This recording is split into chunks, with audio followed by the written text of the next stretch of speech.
African Legislative Assembly, and in line with Article 10 of our Constitution, NRM Electoral Commission hereby calls for expression of interest and picking of nomination forms for the position of NRM flag bearer for Member of Parliament to the East African Legislative Assembly 2022-2027 terms of office.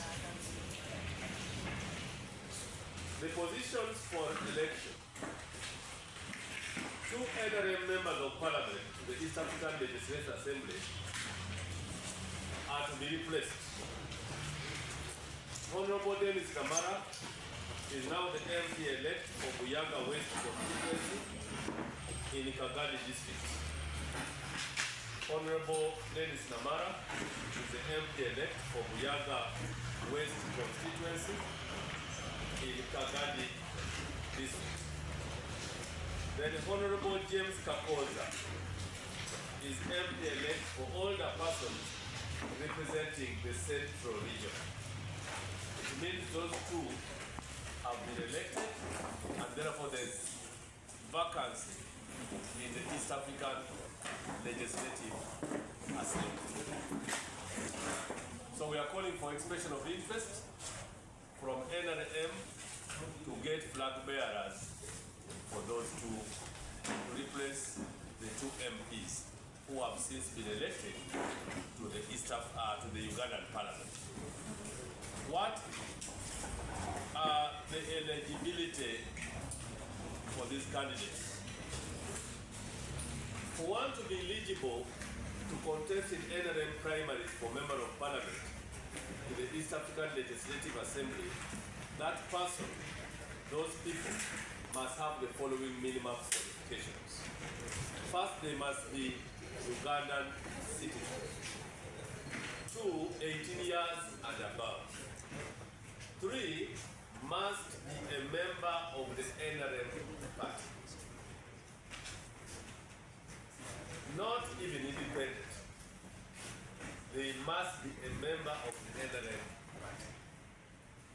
Even the independent leaning have already got their representative. They cannot contest for this.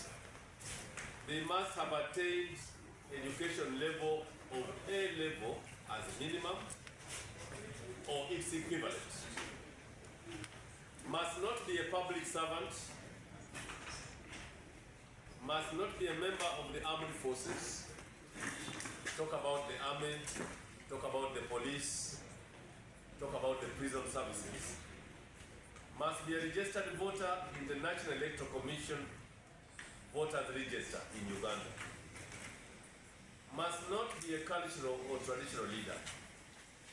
Must pay a non-refundable expression of interest fee of 2 million shillings to the following bank account: Centenary Bank Uganda Limited, the branch is Lugogo, account name National Resistance Movement, account number 3100009003. Account number is 3140 quadruple zeros 9003. For emphasis, the eligibility of a person to be a member of Parliament in Uganda applies to that one who wants to be a member of Parliament in the East African Legislative Assembly. The same eligibility criteria. What about the voters? The voters will be all NRM members of the 11th Parliament. All the voters are only NRM members of the 11th Parliament, not the new ones. The new MPs will be members of Parliament of the 12th Parliament.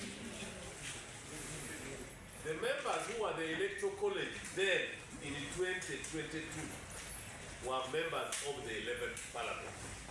So since these members were elected then, the same college that elected them is the same college we are going to use.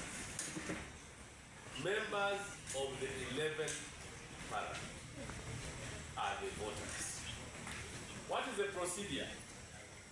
Any member who wishes to contest for the position of NRM flag bearer or member of parliament in the East African Legislative Assembly shall deliver a written expression of interest letter and updated CV, Dar es Salaam detail, to the chairperson of NRM Electoral Commission at plot 13, Chadondo Road, starting today, Monday, the 23rd March 2026, up to Wednesday, 25th March 2026 at 5 p.m.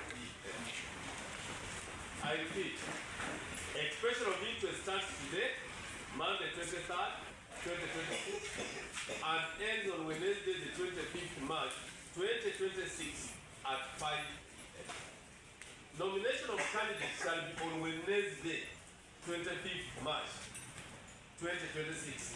We shall also start at 9 and end at 5.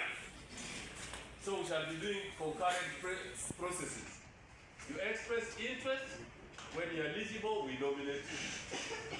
The Wednesday deadline is Wednesday deadline for expression of interest, but also for nomination. Because we must present these names to SEC. If it is called on Thursday, we shall present to SEC. Caucus has been called for Friday. Parliamentary caucus. And if parliamentary caucus is to vote, these members will be voted in the parliamentary caucus on Friday. So we don't have time. The NRM Election Commission shall appoint a date, time, and place for election of the candidate. What about the other? We have upcoming LOC1 and LOC2 chairpersons and women council committee elections. The NRM Election Commission is in preparation to conduct residual election, filling of gaps. For LOC1 chairperson flag bearers, because we elected them on 6th May 2025. We got our flag bearers on 6th May 2025. Some have since died. Some would have got gainful employment. Others may have joined other political parties. So we are doing a verification right now. And we shall come up with a roadmap to elect our flag bearers. And women councils, we shall also have women council from the parish to the national level. Because we had parish elections in 2022, July. You remember? So we are also going to do a review, and we shall come up with a detailed roadmap after Electoral Commission has come up with their roadmap.